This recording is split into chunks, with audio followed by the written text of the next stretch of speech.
जिज्ञासु मित्रों, अभिनंदन है आपका दिव्य सृजन स्पिरिचुअल चैनल में। और हम श्रीमद् भगवद गीता पर चर्चा कर रहे हैं। तो श्रीमद् भगवद गीता पर चर्चा करते हुए सांख्य योग की चर्चा हमने श्रवण की कि श्री कृष्ण कैसे अर्जुन को समझाते हैं सांख्य योग के विषय में। और उसमें वो समझाते हैं कि यह शरीर नश्वर है, लेकिन शरीर ही नहीं मरता। इसके अंदर जो शरीरी है, जो जीवात्मा है, उसकी मृत्यु नहीं होती है। इस कारण से ये इंद्रियों का जो विश्व है, इंद्रियों का जो संसार है, वो एक छल है और वह परिवर्तनशील है। इसलिए इसमें मोह नहीं रखना चाहिए। अगर सुख मिला तो भी उसमें आसक्ति नहीं रखनी चाहिए, और दुख मिला और तो भी उसमें आसक्ति नहीं रखनी चाहिए। तो सांख्य योग नामक दूसरे अध्याय में भगवान श्री कृष्ण अर्जुन से कहते हैं, सुख दुखे समे कृत्वा लाभा लाभौ जया जयो ततो युद्धाय युज्यस्व नैवं पापमवापस्यसि। हे अर्जुन, जय पराजय, लाभ हानि, सुख दुख में सम की अवस्था को प्राप्त कर। इस श्लोक तक 38वें और 38वें श्लोक के बाद भगवान कर्म योग की चर्चा शुरू करते हैं। अब देखिए, कई बार ऐसे लोग मिलते हैं। आप इस बात को अच्छे से समझ लीजिए। गीता थॉरली, संपूर्ण गीता व्याख्या करने के पीछे कुछ कारण है। लोगों की ऐसी कुछ समस्याएं सामने आई गीता को लेकर, गीता की विचारधारा को लेकर, जिससे कि ये करना पड़ रहा है। अब लोग क्या समझते हैं कि कर्म योग एक अलग विषय है और ज्ञान योग एक अलग विषय है। तो कर्म योग का पालन करें कि ज्ञान योग का पालन करें, किसका पालन करें? ज्ञान योगी श्रेष्ठ है कि कर्म योगी श्रेष्ठ है कि भक्ति योगी श्रेष्ठ है कि प्रेम योगी श्रेष्ठ है? ऐसी समस्याएं लोगों को रहती हैं और वो इसमें शब्द जाल में उलझे रहते हैं। शब्द जालम महारण्यम चित्त भ्रमण कारणम। शब्द जाल ही महान घने वन के समान है जो हमारे चित्त को भ्रमित रखता है। और योग का उद्देश्य क्या है? चित्त का समाधान करना ही योग का उद्देश्य है। चित्त का समाधान, आगे फिर श्लोक में भी ये बात आएगी, प्रमाणित हो जाएगी, गीता में ही इसका वर्णन मिल जाएगा। तो क्यों इसकी आवश्यकता है? क्योंकि 50 तरह की वृत्तियां, 50 तरह की विचारधाराएं और आसक्तियां, अनासक्तियां, राग विराग, ये सब लगा रहता है। और उसके कारण से मनुष्य का मन जो है, समझ लीजिए कि कैसा हो जाता है, मन कहिए, और मन के साथ साथ उसका जीवन भी वैसा ही हो जाता है। कैसा? फुटबॉल की तरह। जैसे फुटबॉल के मैदान में एक 10 प्लेयर इधर खड़े हैं, 10 प्लेयर इधर खड़े हैं, दोनों आपस में फुटबॉल को लात मारे जा रहे हैं। एक ने मारा, उधर गया, उधर से मारा, इधर आया। बस ये मनुष्य का मन है और यही उसका जीवन है। ठीक। और इसी बीच में वो परेशान होकर सोचता है कि कभी आत्महत्या भी कर ले। तो ये चीजें हैं, ये समस्याएं हैं। तो इसमें उलझने की जरूरत नहीं है। भगवान श्री कृष्ण, अब एक बात हमेशा सुनिए कि गीता एक व्यवस्थित ग्रंथ है, एक व्यवस्थित, दुर्व्यवस्थित नहीं है। क्यों? कहीं की बात कहीं नहीं की गई है। यहां पर अर्जुन की समस्याओं का समाधान, अर्जुन के प्रश्नों का उत्तर, अर्जुन के मोह को भंग करने के लिए, और इस समय जिस समय पर युद्ध भूमि में खड़े होकर उसे युद्ध करना चाहिए था, उस समय वो मोहग्रस्त होकर तरह तरह की अवसाद से ग्रस्त बातें कर रहा है, उसको समझाने के लिए। और प्रत्येक मनुष्य के जीवन में ऐसा अवसाद आता है। कई बार वो सांसारिक चीजों से, चाहे कितना भी बड़ा ज्ञानी, कितना भी बड़ा धनुर्धर क्यों ना हो, कई बार वो सांसारिक चीजों से परेशान हो जाता है। कई बार अनेकों समस्याएं, पांडव इतनी समस्याओं से गुजरे।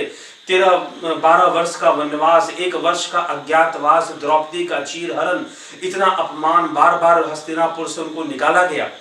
तो इतने सारे समस्याओं से जूझते जूझते कई बार व्यक्ति सोचता कि क्या यही सब चलता रहेगा? तो पांडवों की स्थिति भी कुछ ऐसी है। इंसान भी जूझता रहता है। कई लोग हैं जो अपना ये परेशानी रखते हैं कि मेरी तो सारी जिंदगी संघर्ष में ही निकल गई। अरे भाई, कभी तुम देखो, जाकर महाभारत पढ़ लो, रामायण पढ़ लो, राम के जीवन का संघर्ष पढ़ लो, कभी तुम कृष्ण के जीवन का संघर्ष पढ़ लो, कभी पांडवों के जीवन का संघर्ष पढ़ लो, तो समझ में आएगा। तो इसलिए हमें अधीर नहीं होना चाहिए और ये कर्म योग ज्ञान योग का भेद नहीं करना चाहिए। क्यों नहीं करना चाहिए? क्योंकि भगवान अब कर्म योग की चर्चा यहां करने वाले हैं, लेकिन कर्म योग की चर्चा ज्ञान योग के संदर्भ में हो रहा है, ये समझ लीजिए आप। क्यों? क्योंकि भगवान ने सांख्य योग की चर्चा में उन्होंने बताया कि देह अविनाशी तो तत्विधि करके कि अविनाशी है वो परम तत्व अविनाशी है, वो जीवात्मा नहीं मरता है, शरीरी नहीं मरता है। जैसे हम पुराने वस्त्रों को त्याग देते हैं वैसे ही देही जो है देह को छोड़कर दूसरा देह धारण करता है। इस प्रकार से बार बार इसमें बताया गया, ये सांख्य योग का विषय। लेकिन ऐसी समत्व बुद्धि आ जाए तो इसको देखकर भगवान कहते हैं कि तुझे अपना धर्म निभाना चाहिए, अपना कर्म करना चाहिए और सुख दुख के प्रति सम रहना चाहिए। लेकिन अब ये समता आए कैसे? प्रश्न ये है कि यह समता स्थापित कैसे हो, और उस समता को, उस सांख्य योग की अवस्था को विवेक के स्तर पर, प्रैक्टिकल लेवल पर हमारा मन जो है उस सम की अवस्था में चला जाए और इंद्रियों से प्राप्त होने वाले सुख दुख के प्रति, मन से प्राप्त होने वाले, संसार से प्राप्त होने वाले सुख दुख के प्रति समभाव आ जाए। उसके लिए क्या करना चाहिए? और उसके लिए जो करना चाहिए वही कर्म योग है। इसलिए बहुत ज्यादा शब्द जाल इकट्ठा कर लेने से कोई ज्ञानी नहीं बन जाएगा। कर्म योग का पालन करें, ज्ञान योग का। अभी पीछे ज्यादा दिन नहीं हुआ मुझे एक बुजुर्ग व्यक्ति मिले थे, बताइए, बुजुर्ग, उनकी उम्र 60-65 साल की, और कर्म योग, ज्ञान योग, भक्ति योग इसी में उलझे हुए। ये श्रेष्ठ। अरे भाई, सही से गंभीरता से कभी गीता का विश्लेषण कीजिए और आध्यात्मिकता पूर्ण विश्लेषण कीजिए, तब जाकर सब कुछ स्पष्ट है। सब तो लाइन लाइन में बताया गया है। ऐसा तो नहीं है ना कि कर्मयोग का अलग से, ये तो लोगों ने बाद में चैप्टर का नाम दे दिया है, सांख्य योग, कर्म योग, ज्ञान विज्ञान योग, ठीक है। लेकिन भगवान कृष्ण तो बस अर्जुन के प्रश्नों का समाधान दे रहे हैं। तो सारी चीजें सीक्वेंस में है, जैसे जैसे अर्जुन के प्रश्न बन रहे हैं वैसे वैसे कृष्ण उत्तर दे रहे हैं। यही श्रीमद् भगवद गीता है, ठीक। तो कोई भी विषय एक दूसरे से अलग नहीं है, तो कर्म योग ज्ञान योग से अलग कैसे हो जाएगा?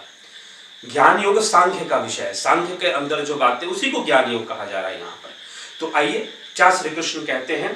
तो 39वें से लेकर 53वें 53 श्लोक तक भगवान श्री कृष्ण कर्म योग की चर्चा करते हैं। किस संदर्भ में? ज्ञान योग के संदर्भ में कर्म योग की चर्चा हो रही है। इस बात को ध्यान से समझ लें, इसलिए भेद ना करें कि हम ज्ञान योग का मार्ग पर चले कि कर्म के मार्ग पर। भेद करने की जरूरत नहीं है, समझने की आवश्यकता है। तो क्या कहते हैं 39वें श्लोक में, एषा ते विहिता सांख्ये बुद्धिर योगे त्विमाम शृणु बुद्धया युक्तो यया पार्थ कर्म बंधम प्रहास्यसि। अर्थात हे पार्थ, यह बुद्धि तेरे लिए ज्ञान योग के विषय में कही गई है।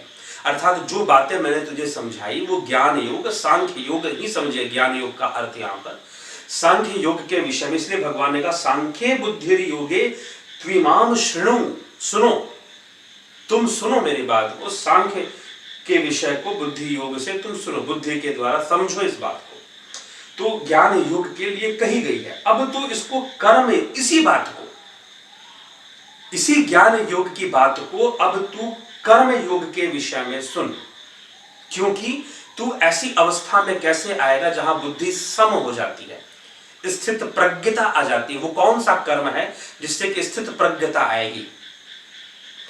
वही कर्म योग है। कुछ भी कर्म करना कर्म योग नहीं होता। एक तो चोर भी चोरी करके बोलेगा कि मैं भी अपने परिवार का पालन पोषण कर रहा हूं चोरी करके, मैं भी तो कर्म योग कर रहा हूं। तो ये इतना बड़ा कर्म योग को लेकर, कर्म योग शब्द को लेकर इतना भ्रम व्याप्त है चारों तरफ कि पूछिए मत। बहुत भ्रम व्याप्त है। जो देखो सो गीता का श्लोक लेकर बोल देगा और उपदेश देना शुरू कर देगा, अरे कर्म करो। क्या कर्म करो भाई? किस संदर्भ में यहां बात हो रही है कर्म योग की, उसको तो समझ में आया नहीं। और नाम ले लो कृष्ण का, नाम ले लो गीता का और कुछ भी बोल जाओ। तो ये बहुत बड़ी समस्या समाज के अंदर है। तो जिस बुद्धि से युक्त हुआ तो कर्मों के बंधन को भली भांति त्याग देगा। कर्म बंधन त्यागने की बात की जा रही है, ये भी सुनिए।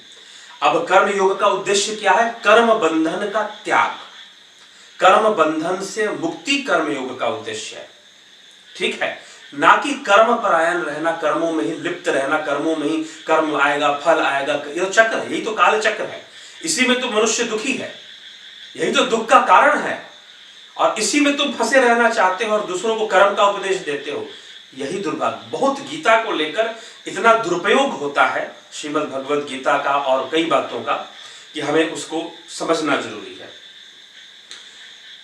अगले श्लोक में भगवान कहते हैं, नेहा भी क्रमनाशो अस्ति प्रत्यवायो न विद्यते स्वल्पमप्यस्य धर्मस्य त्रायते महतो भयात्।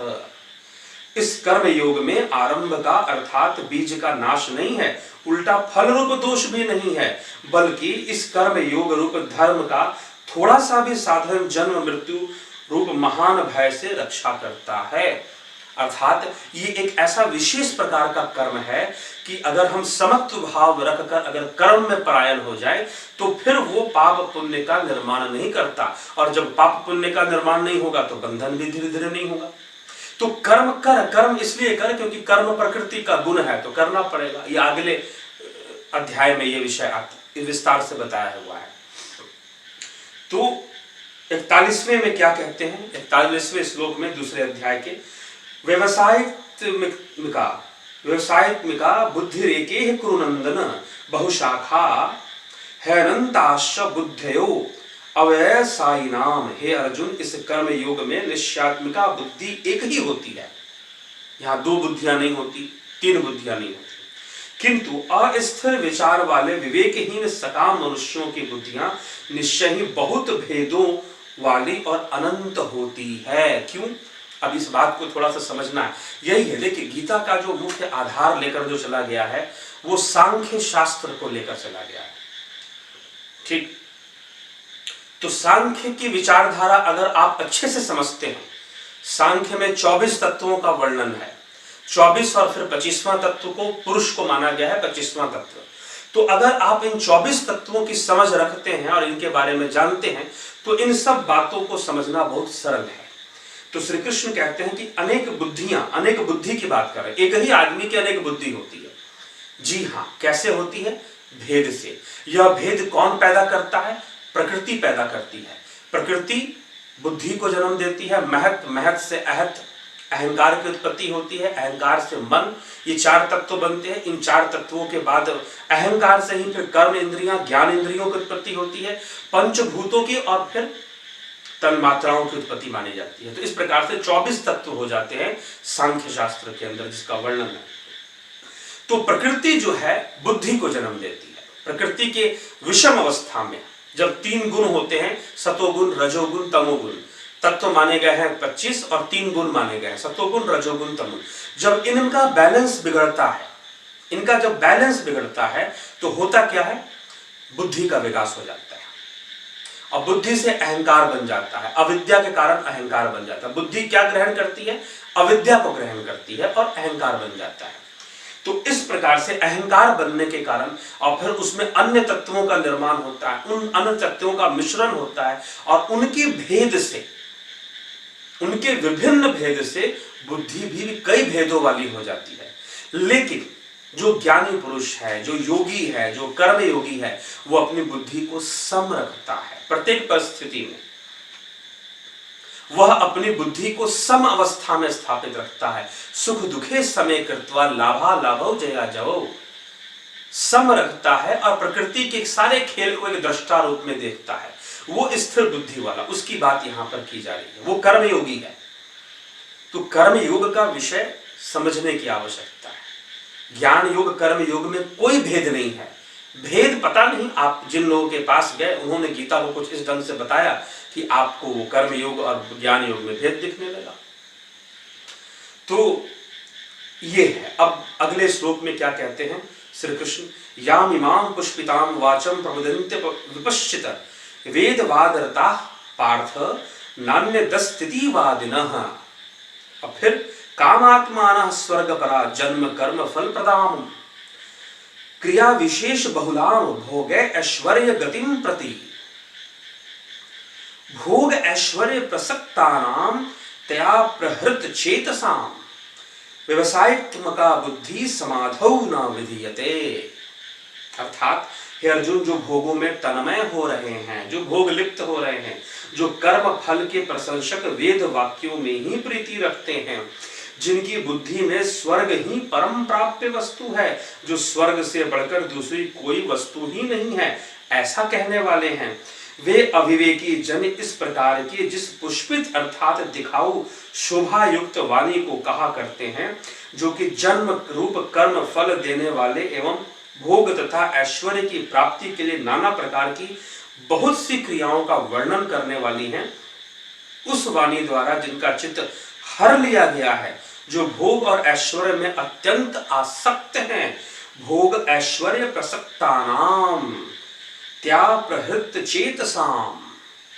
उन पुरुषों जो भोग और ऐश्वर्य में आसक्त हैं, उन पुरुषों की उस समाधि में निश्चयात्मिका बुद्धि नहीं होती है। निश्चयात्मिका बुद्धि जो है वो नहीं उन्हें प्राप्त होती है। समाधि में उनकी बुद्धि स्थिर नहीं हो सकती है। क्यों? क्योंकि अब यहां पर एक प्रश्न ये भी आपके मन में आएगा कि ये वेद वाक्य की चर्चा की जा रही है कि जो वेद वाक्यों को ही सत्य मानकर फंसे हुए, तो क्या वेद झूठे? जी नहीं, वेद झूठे नहीं। यहां पर वेद को झूठा नहीं कहा जा रहा। यहां पर यह चर्चा इस विषय में की जा रही है क्योंकि वेदों की एक संपूर्णता है। वेदों का अपना एक आध्यात्मिक पक्ष भी है और वेदों का एक सांसारिक पक्ष भी है कि आप संसार में तत्वों का संतुलन बनाकर कैसे अपना जीवन यापन करें, ये वेद बताते हैं। तो वेद स्वर्ग का मार्ग भी बताते हैं और वेद मोक्ष का मार्ग भी बताते हैं। आपने क्या स्वीकार करना है? तो श्री कृष्ण आगे के ये विषय दोबारा स्पष्ट हो जाएगा क्योंकि श्री कृष्ण ने स्वयं ही पूजा पाठ और यज्ञ हवन को करने के लिए कैसे समझाया है, कैसे बताया, उस पर जब हम आएंगे तो समझ में आएगा। मीमांसा का वो विषय है। तो इसीलिए मैंने पहले ही आपको कहा ना, अगर 6 शास्त्रों का बेसिक नॉलेज आपको है, सांख्य, योग, न्याय, वैशेषिक, मीमांसा, वेदांत, अगर इन 6 शास्त्रों का थोड़ा थोड़ा अगर समझ आप रखते हैं तो गीता को समझना बहुत सरल हो जाता है। पहले तो कुछ लोग कहते थे नहीं सिर्फ वेदांत है, इसमें सब है, इसमें सांख्य भी है, मीमांसा भी है, न्याय भी है, सब इसमें आपको मिल जाएगा। तो हे अर्जुन, जो भोगों में तन्मय रहते हैं और मात्र सभी अनुष्ठान और सभी कर्म भोगों की प्राप्ति के लिए करते हैं या फिर स्वर्ग की प्राप्ति के लिए करते हैं, वो कभी भी इस बात को नहीं समझ सकते, उनकी बुद्धि सम नहीं हो सकती और वो दुखी होते रहते हैं और सुख प्राप्ति के लिए, भोग प्राप्ति के लिए प्रयत्नशील रहते हैं। त्रैगुण्या विषया वेदा निस्त्रैगुण्यो भवार्जुन निर्द्वंदो नित्य सत्वस्थो निर्योग क्षेम आत्मवान। हे अर्जुन, वेद उपयुक्त प्रकार से 3 गुणों के कार्य रूप समस्त भोगों एवं उनके साधनों का प्रतिपादन करने वाले हैं। इसलिए तू उन भोगों एवं उन साधनों में आसक्तिहीन, हर्ष शोक आदि द्वंद्वों से रहित, नित्य वस्तु में स्थित, योग क्षेम को न चाहने वाले, स्वाधीन अंतःकरण वाला हो जा। अर्थात तू अंतर्मुखी हो जा, अंतःकरण में स्थित हो जा, उस परम तत्व की ओर अग्रसर हो जा, ध्यानस्थ हो जा, योगस्थ हो जा, तेरी बुद्धि स्थिर बुद्धि को प्राप्त हो जा। लेकिन वेद जो है वो तो 3 गुणों के वशीभूत जो भोग है उनकी प्राप्ति का मार्ग भी दिखाते हैं। इसलिए वेदों को पढ़ने में किसी को संशय हो सकता है। इसलिए वेदों की व्याख्या के लिए, वेदों को सरल ढंग से समझाने के लिए उसको 6 भागों में बांटकर 6 शास्त्रों का निर्माण किया गया ताकि साधारण व्यक्ति को वेद का विषय समझ में आ जाए। ठीक है, इसीलिए सांख्य योग, तो इसलिए अब यहां पर सांख्य का आधार लेकर श्री कृष्ण अर्जुन को समझाए जा रहे हैं। क्यों? अब यह भी प्रश्न उठ सकता है कि सांख्य का आधार ही क्यों? क्योंकि वो काल ही सांख्य का काल था, महाभारत काल ही सांख्य काल था वो, इसलिए वहां पर सांख्य की ही चर्चा सबसे अधिक होती थी। तो उस साधनों को, वेदों के बारे में इस प्रकार से श्री कृष्ण बता रहे हैं कि इसलिए वेदों में दोनों ही विषय हैं, संसार का भी और फिर अध्यात्म का भी। तो आप कौन सा चुनते हैं, किसको समझते हैं? और दोनों व्यर्थ नहीं है, दोनों ज्ञान की बात है, जानना दोनों को चाहिए, लेकिन आपकी बुद्धि किस में है? भोगों के प्रति है वेदों को पढ़ने के बाद, या योग के प्रति है? ये आपका विषय है। आगे 46वें श्लोक में, यावनार्थ उदपाने सर्वतः संप्लुतोदके संप्लुतोदके तावान सर्वेषु वेदेषु ब्राह्मणस्य विजानतः। सब ओर से परिपूर्ण जलाशय के प्राप्त हो जाने पर भी छोटे जलाशय में मनुष्य का जितना प्रयोजन रहता है, ब्रह्म को तत्व से जानने वाले तत्व ज्ञानियों के लिए, जो तत्व ज्ञानी ब्राह्मण हैं उनके लिए समस्त वेदों में उतना ही प्रयोजन रहता है। क्योंकि आप तो वेदों में अध्ययन करते हैं, और जिसने अपने अंतर्मुखी हो गया, जिसने अंतर्मुखी होकर ज्ञान को जान लिया और अंतर्घट होकर उसने साधना में जो रत हो गया, उस व्यक्ति के लिए वेद एक छोटे से जलाशय मात्र है। ठीक, क्योंकि वो उससे भी बड़े सागर को प्राप्त कर चुके हैं। वो अनुभव रूपी सागर है, वो बाहरी नहीं है, वो अनुभव रूपी सागर है। तो समस्या क्या है? लोगों की जीवन के अंदर समस्या यही है कि उनके अंदर एक्सेप्टेंस नहीं है। वो सर्व सुखी होना चाहते हैं और वो सर्व संपन्न होना चाहते हैं, और प्रकृति कभी होने नहीं देगी। ये प्रकृति कभी होने नहीं देगी। यहीं पर तो यही तो दुख का कारण है कि वो प्रकृति आपको सर्व संपन्न नहीं होने देगी और सर्व सुखी नहीं होने देगी। संपन्नता आएगी तो रातों की नींद भी जाएगी और पता नहीं किस रूप में क्या क्या जाएगा। प्रकृति किसी ना किसी रूप में लाके खड़ा कर देगी। हम आसक्त हैं। हमारे दुख का कारण प्रकृति का खेल नहीं है।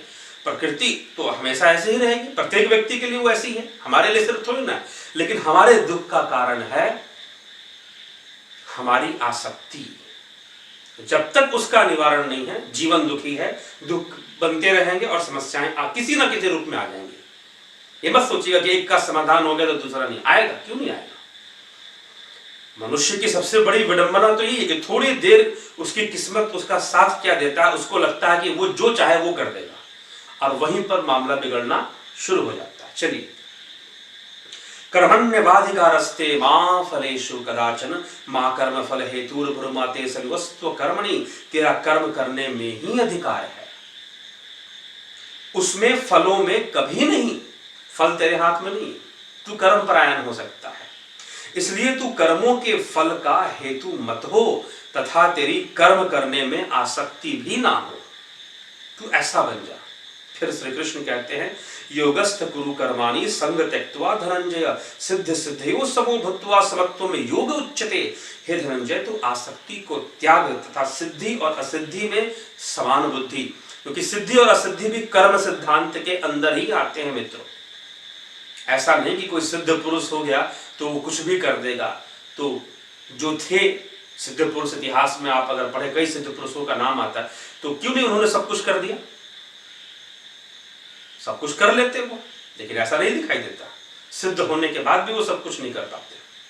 तो इसीलिए सिद्धि असिद्धि में उसका भी अपना, जैसे कर्म का सिद्धांत है, सिद्धियों का भी सिद्धांत है। उस सिद्धांत में ही सिद्धियां काम करती हैं, बिल्कुल फ्री होके काम नहीं करती। हे धनंजय, तू आसक्ति को त्याग कर सिद्धि असिद्धि में समान बुद्धि वाला होकर योग में स्थित हुआ कर्तव्य कर्मों को कर। योगस्थ कुरु कर्माणि।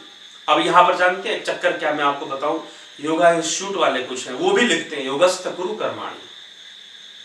योगस्थ कुरु कर्माणि तो क्या, वो जो योग हम लोग करते हैं शरीर वाला, घटस्थ योग जिसको कहा जाता है, जो कि शरीर के लिए है, तो वो जो है, हाँ, उसका भी उद्देश्य तत्व ज्ञान तक पहुंचना है। लेकिन लोग आज वर्तमान में जो समावेश है, जो परिवेश है, उसके अनुसार तो लोग उसी में उलझे हुए। वो भी लिख देंगे योगस्थ कुरु कर्माणि। भाई, गीता का आधार क्यों लेते हो? तुम तो सिखाते हो कि पेट कैसे कम करना है, शरीर कैसे ठीक करना है। तुम तो बुद्धि को सम करना नहीं सिखाते।